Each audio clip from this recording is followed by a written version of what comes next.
We're going to have, we're very excited about this area of work. It's a highlight of our scrutiny. So we thought we'd give 20 minutes. Maybe if you could introduce, say you have the cameras, introduce, and then we'll have a discussion really. But it's more of an update, you know, because we know that this is something that we're all investing a lot of time in, and we're very excited to hear where we're up to now. Thank you. Good evening, my name is Andrew Fowler, I'm Head of Service for Looked After Children and Care Leavers. My name is Alice Smith, I'm the Director of Children and Families at the Council. If I say a few words to begin with, then I'll hand over to Andrew, who's been steeped in this innovation project. Just I'd like to note, at the beginning it's called Catch 22, but it's very much a partnership with Catch 22. Apologies that no one could be here today for Catch 22, or young people. We're trying to get some young people here because one of the major themes is involving young people in the redesign. Probably that is the major part of the innovation. But I know we'll talk more about that.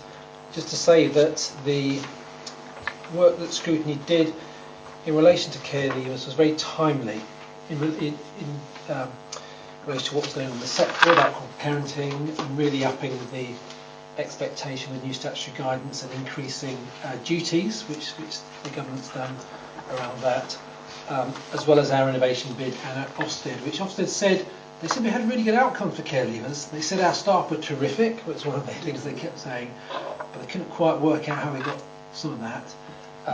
And I think that's why we were really excited about the opportunity that's given to us. So Andrew has prepared a presentation, but he would be happy to circulate that afterwards. We can get it printed off just for now. But yeah, that would be brilliant. I'm pleased we couldn't make it too, so thank you. Thank you.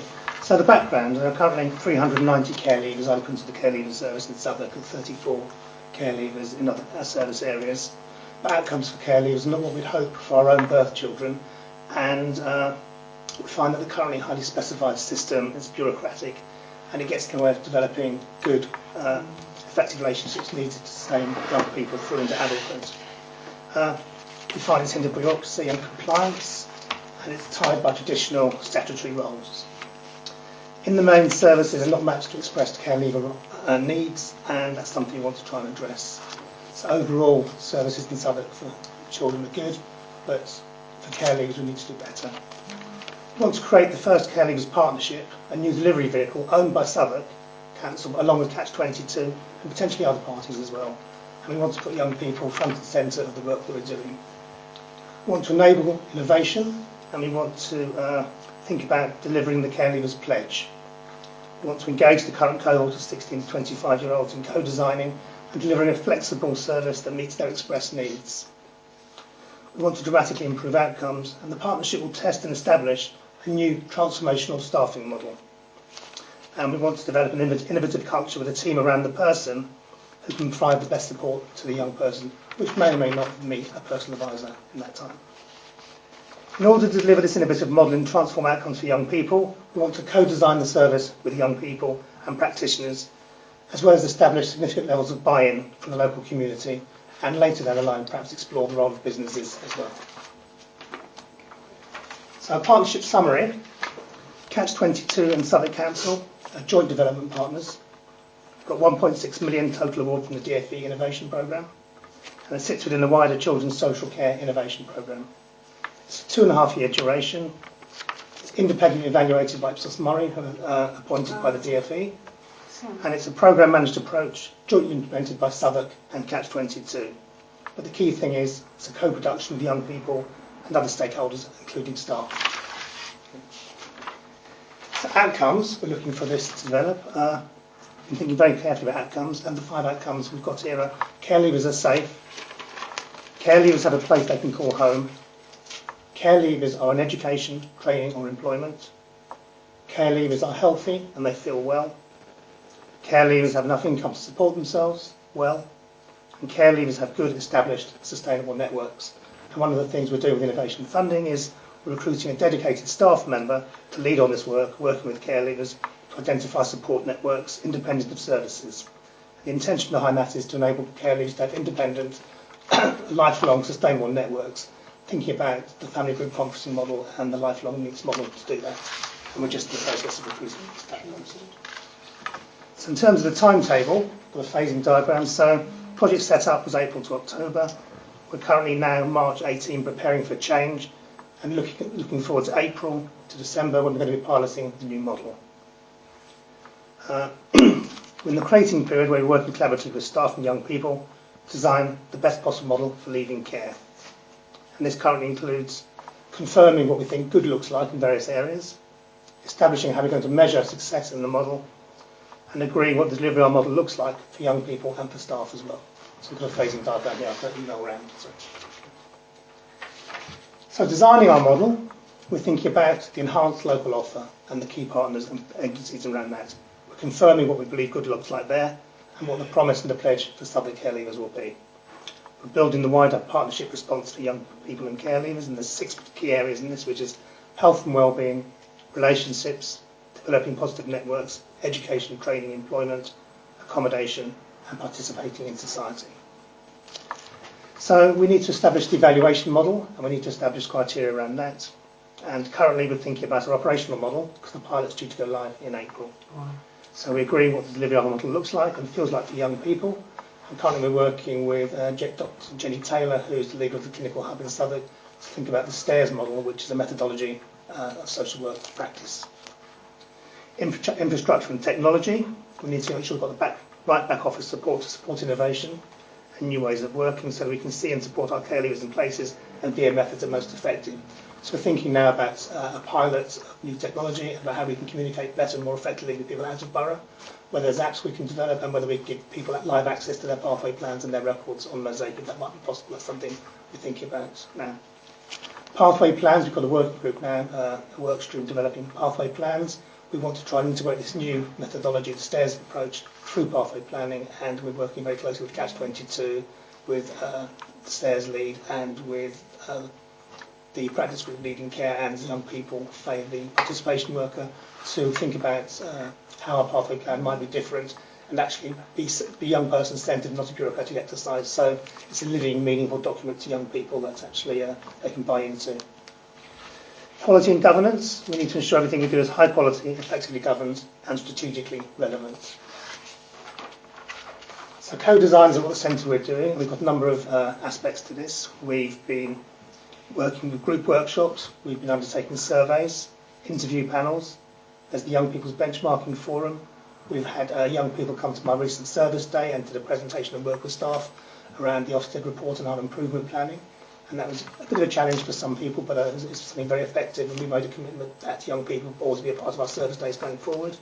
And we've been doing one-to-one consultations. So we've had 42 different young people we've consulted with currently, and we're just about to send out a questionnaire to young people in custody.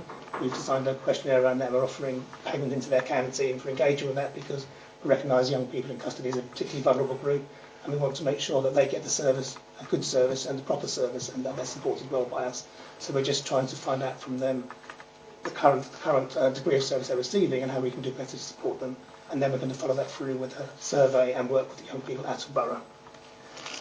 Most of the young people we've engaged so far have been easier to reach young people in borough and based in Southwark, but we're going to launch with other initiatives. The first appointment of the Care Leaver Partnership actually was a 16-plus participation worker, Faye, who's care experienced herself, and she's been working very closely with Speaker Box to think about participation and involvement of young people. Okay, so we've had some misconceptions. For example, domestic violence. We were thinking about domestic violence in terms of the staffing model. We were thinking perhaps a domestic violence worker or link. That would be what key to us. In actual fact, young people have told us that they didn't want that. They wanted more concentration on mental health. And that's something that we're interested in coming out of the consultation, because certainly we thought that would be an identified need.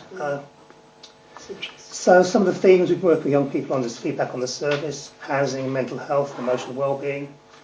We're talking about wishes for the future, what their entitlements might be.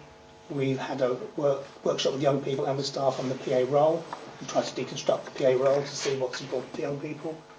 And actually today young people were at Telford Place making a film about participation, which is going to be shown to the DFE and other local authorities at the end of February. So that's quite an exciting thing today with that going live today. About the whole project? About participation and how Southwark and Catch-22 are working to to deliver participation to young people. So there was filming done at Telford Place. There's 10 or 12 young people involved in that. So I wasn't there, but I'd have to feedback. It went very well. Right. So co-design, there's a diagram here which I can email around about the co-design process. But the majority of our participation involves seeking feedback from one group and then testing it against another group and then feeding it back in to see whether we're getting it right or not. So next steps. So another post we're recruiting to is a community social capital manager.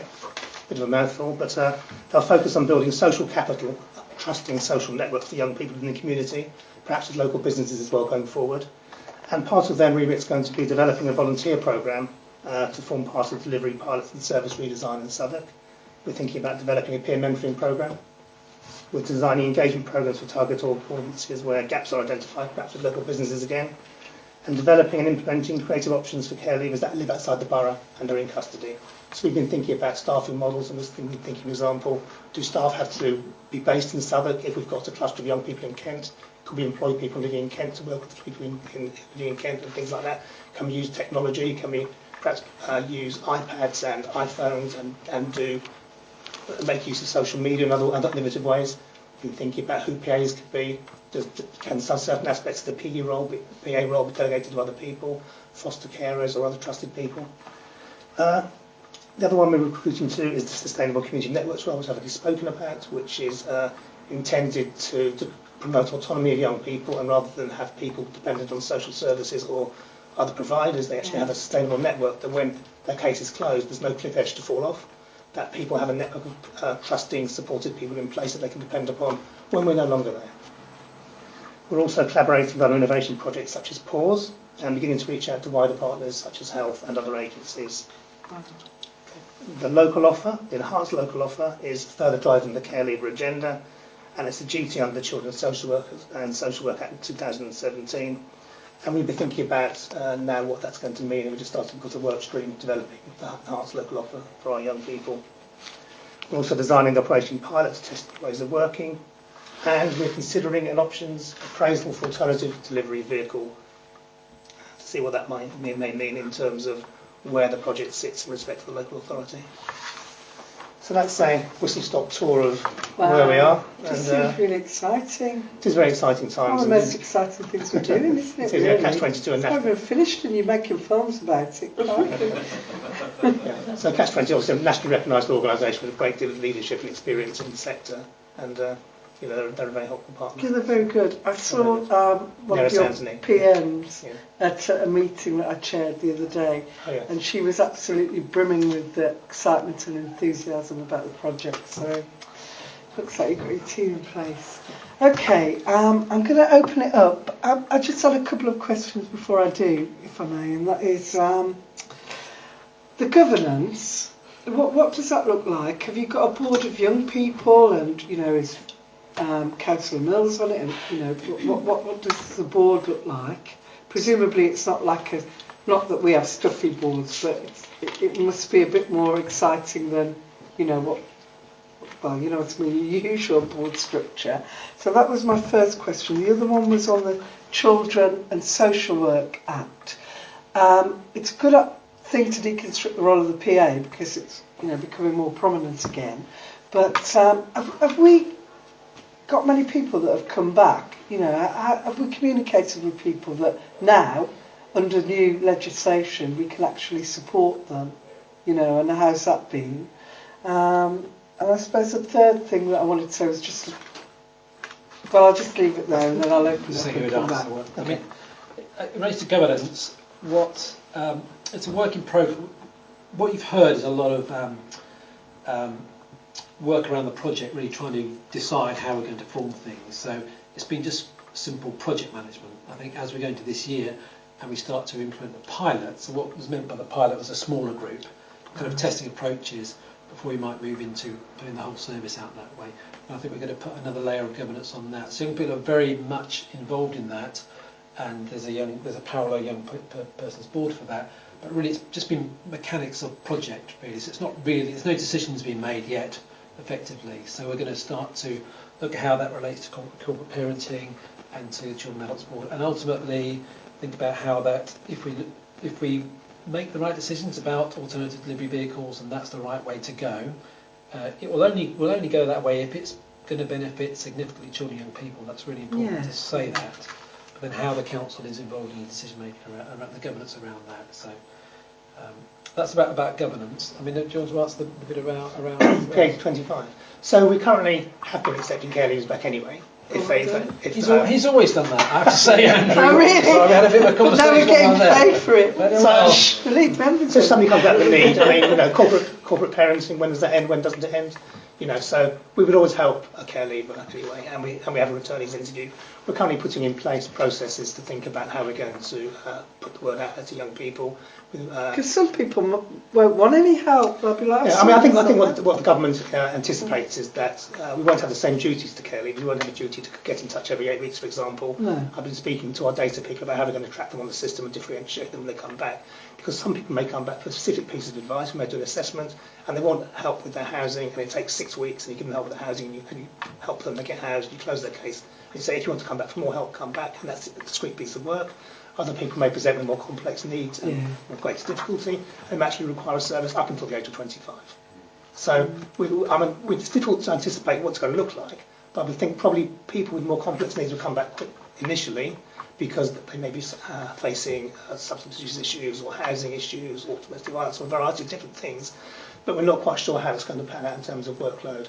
And the thinking currently is possibly that we would use the pilot, which we're going to be launching, to actually invest in that group of young people initially. The statutory guidance is not effective till the 1st of April. 1st of April, year, right. so there's a lot of thinking around that. And we don't know. And we don't know what the funding will be for that yet. The government's not announced So we that. still don't know. And the statutory guidance is not finalised around that. So it's a difficult position, but I think what Andrew's talking about is that we will, because we'll have the pilot being launched. We'll have capacity there. Then we'll start to look at how that might work there. We've got opportunities there.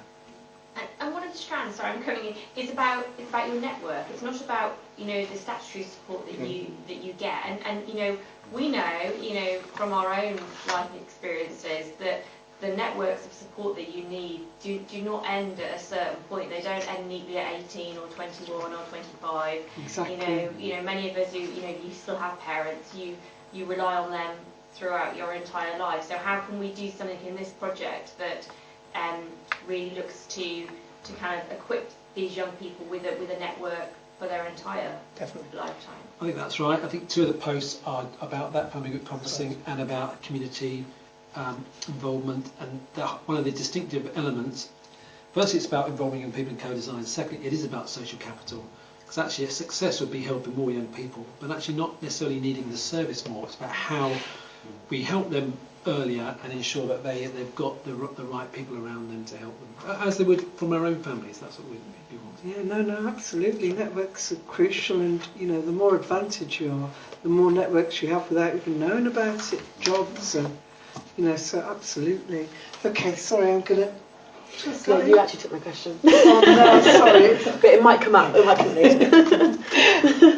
No, there's nothing else from me at this point. Thanks. Martin. That's really interesting. Okay. Well, I had a number of things to say, but in the interest of brevity, and this just sounds absolutely amazing. It's so exciting that we're doing this, and I think it will really, really improve lives. I mean, obviously, it's easy for me to say, but I would say, the more, there's that thing, people always shy away from disruptive innovation and, all of these things, which I was trying to explain this to my colleagues of the Labour group the other day. I mean, the thing about local government is that, that innovation can come out of it, but we're such an unwieldy thing, and we do all these amazing things for people in the community. But innovation is not the tip of the tongue, and this is like real innovation. So we have to make sure that we give you as much support as possible and not kill it. And the idea that the young people are coming forward and everything, so important, but at the same time having that safety governance around it. So anything that we can do to help, give us a shout. Not that you need that help, but we'll see you again, no doubt, or the next iteration of this committee will see you. Thank you very much.